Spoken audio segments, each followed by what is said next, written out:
என் பெயர் ஏ. வள்ளி. நான் திருமுல்லைவாயிலிருந்து வருகிறேன்.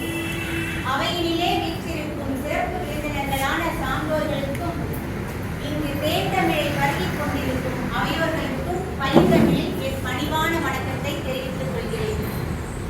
பேச்சுரையாற்று இவ்விடம் என்னை அழைத்து வந்த தலைப்பு நன்றிக்கு வித்தாகும் நல்லொழுக்கம் என்பது. சிறுவர் முதல் பெரியவர் வரை நித்தமும் கற்றுக்கொள்ள வேண்டிய மிகச் சிறந்த பாடம் நல்லொழுக்கம் என்பது. அதை பற்றி இச்சபையினில் பேசுவதில் நான் மகிழ்ச்சி அடைகிறேன். உடல் இல்லையே உயிரினால் பயனில்லை, உயிர் இல்லையே உடலினால் பயனில்லை. அதுபோல ஒழுக்கம் இல்லையே வாழ்வினால் பயனில்லை. ஒழுக்கத்தை பொய்யில் புலவர் திருவள்ளுவர் சிறப்பானது, மேன்மையானது, போற்றக்கூடியது என்றெல்லாம் கூறினாலும் ஒழுக்கம் விழுப்பம் தரலான், ஒழுக்கம் உயிரினும் ஓம்பப்படும் என்கிறார். ஒழுக்கம் சிறப்பை தரக்கூடியது, ஆனால் அதையும் தாண்டி ஒழுக்கமானது உயிரினும் மேலானதாக எண்ணி பாதுகாக்கப்பட வேண்டியது என்கிறார். சங்ககால 15 கீழ்கணக்கு நூல்களான நாலடியார், நான்மணி கடிகை, இன்னா 40, இனியவை 40, பழமொழி 400, திரிகடிதம், ஆச்சார கோவை போன்ற நீதி நூல்கள் ஒழுக்கத்தை பற்றி எடுத்துரைத்தாலும் அவற்றில் முதன்மையானதும் புகழ் பெற்றதும் பலரால் பாராட்டப்பட்டதும் வெளிநாட்டு அறிஞர்களின் கவனத்தை ஈர்த்ததுமான நூல் திருக்குறள். அதனால்தான் சுப்பிரமணிய பாரதியார் திருக்குறளை வள்ளுவன் தன்னை உலகினுக்கே தந்து வான் புகழ் கொண்ட தமிழ்நாடு என்று வள்ளுவனை புகழ்ந்து பாடுகிறார். நல்லொழுக்கம் என்பது நன்மையான அறத்திற்கு வித்தானது. அதனால்தான் வள்ளுவர் நன்றிக்கு வித்தாகும் நல்லொழுக்கம் என்கிறார். கள்ளுண்ணாமை, கூடா ஒழுக்கம், கொல்லாமை, தீநட்பு, வாய்மை, புறங்கூறாமை போன்ற ஒழுக்க நெறிகள் ஒவ்வொன்றுக்கும் தனித்தனியான அதிகாரங்களை வகுத்தாலும் அவர் அனைத்திற்கும் ஒழுக்கமே மேன்மையானது என்பதால் ஒழுக்கத்திற்கு என்று ஒரு அதிகாரத்தை படைத்தார் போலும். அதுவே முப்பாலில் ஒன்றான அறத்துப்பாலில் உள்ள ஒழுக்கம் என்ற அதிகாரம். இளம் வயதிலிருந்தே நாம் அந்த ஒழுக்கத்தை கற்றுத்தர வேண்டும். இளமையில் கல், அதுவே பசுமரத்தாணி போல மனதில் பதியும் பருவம்.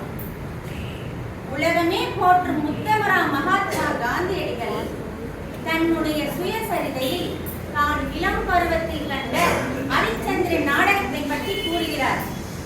சத்தியவானாக வாழ்ந்த ஹரிச்சந்திரனுடைய வாழ்க்கை மகாத்மா காந்தியடிகளை இளம் வயதில் இருந்தே உண்மையை கடைபிடித்து வாழும் சத்தியவானாக மாற்றியது.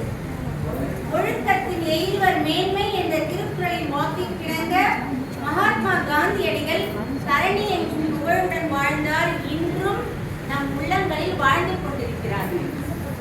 ஆகவே அத்தகைய ஒழுக்க நெறியில் செல்லும் போது துன்பங்கள் ஏற்பட்டாலும் வருந்தியாவது ஒழுக்கத்தை காக்க வேண்டும்.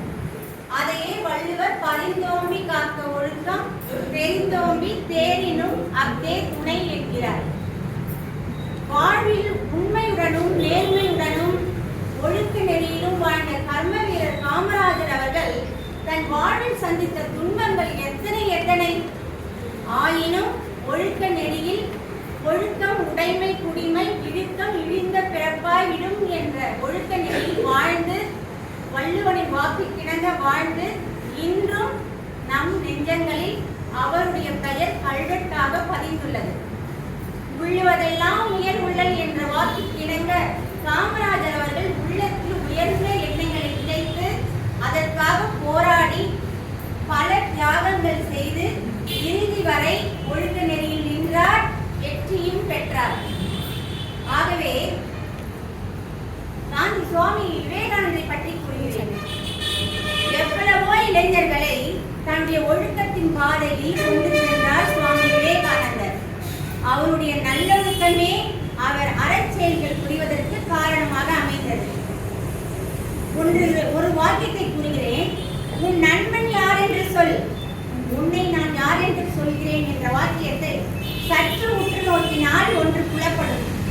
உதாரணமாக, உன் நண்பன் ஒழுக்கத்தில் சிறந்தவனாக இருக்கிறான்